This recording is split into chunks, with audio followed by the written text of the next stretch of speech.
ভাই দেখেন এত পরিমাণ টমেটো ধরছে দেখেন। হ্যাঁ, টমেটোর ওজনে মনে করেন গাছ পর্যন্ত সব ভেঙে গেছে, সবগুলো আটকা আটকা রাখছি। এর ভিতরে দেখেন, এই ভিতরকার গাছগুলো, এগুলা এত পরিমাণ টমেটো ধরছি দেখেন। হ্যাঁ, এই যে মাটির পরে পরে রয়েছে।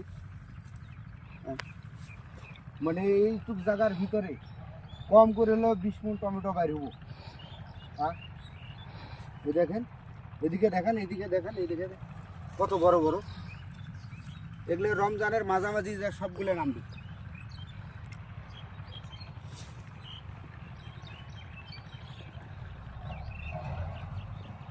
এগুলো সব আটকায় দিয়ে রাখতেছি, কারণ না হলে টমেটো সব নষ্ট হয়ে যাবে। এই দেখেন, এই দেখেন, একবারে বেগুনের মতো ধরছে টমেটো। হ্যাঁ, আবার এটি আবার পাক শুরু হয়ে গেছে। ভাই দেশি টমেটো খাইতে মজাই আলাদা।